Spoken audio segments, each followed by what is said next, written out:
These guys are happy. As you can see, Floppy Flop is now standing up, so that's good. And this guy's got, the leaves are getting bigger, which is nice. And his leaves here are still in pretty good order, so that's really good. Not seeing any issues on that. This guy here is still doing really good, as you can see. So there's that guy, and these guys are doing good too that are underneath there. They're doing pretty good.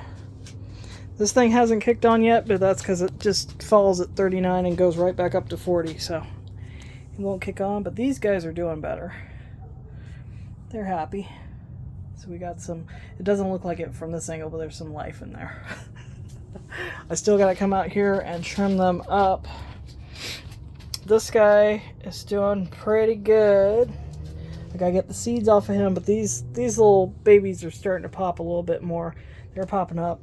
These guys look like they're trying to pop up, but I ordered, because I watch some of these guys on YouTube, I did order some more seeds. So I've got some more chamomile seeds. I've got some cabbage coming, some crisp head lettuce. You guys are probably wondering, where the heck am I going to put this?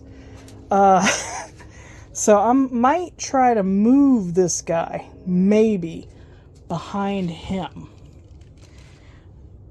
Don't know if that's a good idea yet. I'm gonna double check.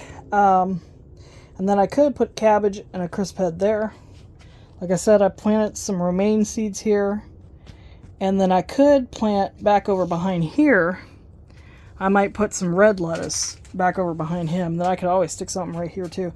This guy will bush out, but it'll still be enough room that I can get to stuff. Over here, we still have the same plan. I do have some more types of tomatoes coming, and some peppers. And then I do have, I'm still going to fill this guy up, but I actually have some game-changing plans. So I do have, and I've got a couple different kinds of basils coming too. That's going to be fun. I do have some 60-gallon grow bags. I got 3 of them the other night. I'm going to try to put those out here, and I'm going to have to strategically plant them. So I'm planning on, over in this corner where the bags are, that these guys were inside those bags. I got to take those bags back in at some point. But over here where the bags are, we're going to put corn. And in that corn, I might try to grow some shilling or some shelling peas. They're going to be little. I'm going to try to grow them maybe in the corn. I'm still trying to figure that out. Like I said, I've got another one of those little green trellises, so we'll see. I can always try to grow a little small batch over here.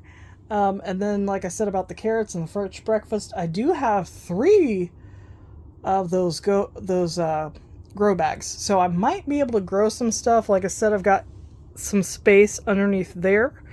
I may grow some other things in here. I don't know. We'll figure it out.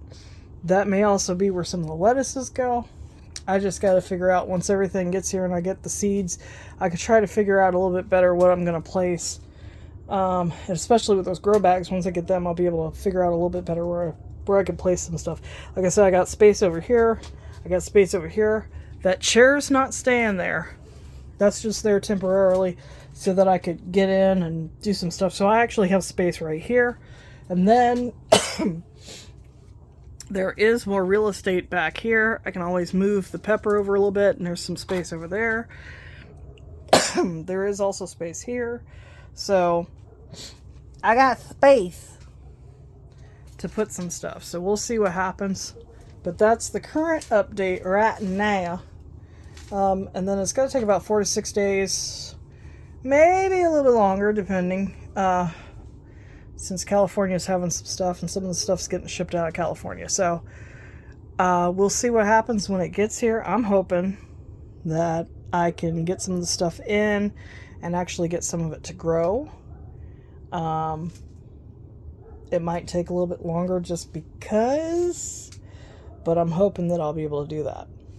One thing that I didn't talk about, the feature on this here heater is that it will actually in the summer act as a fan. So it will act as a fan, and I can turn it on and have air to move around.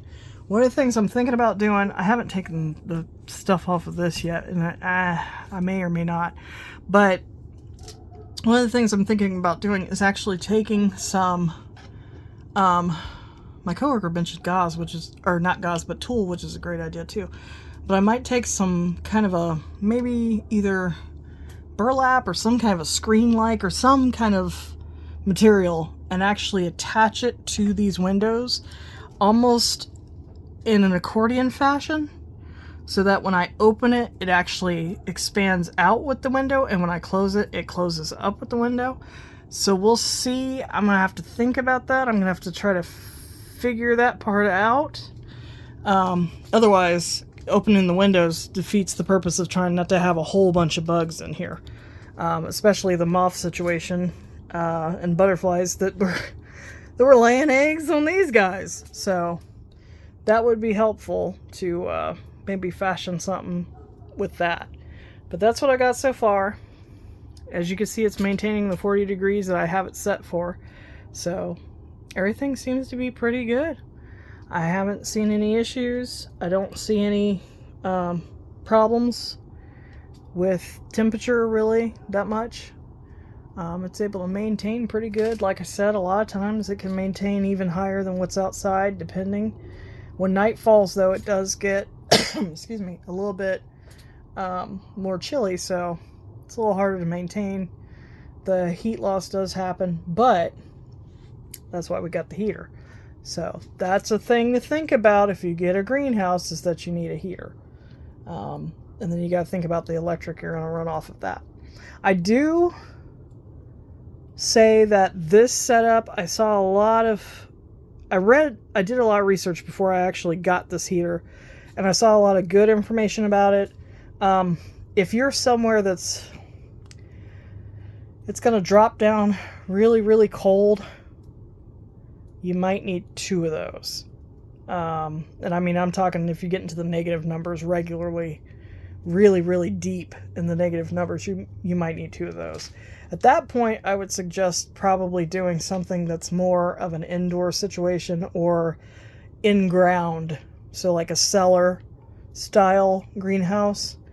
That would be probably more ideal for zones that can't handle it. But as far as, I'm in 6B.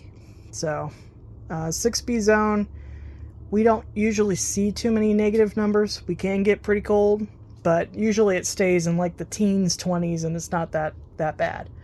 So it should be okay. But that's what I got for right now.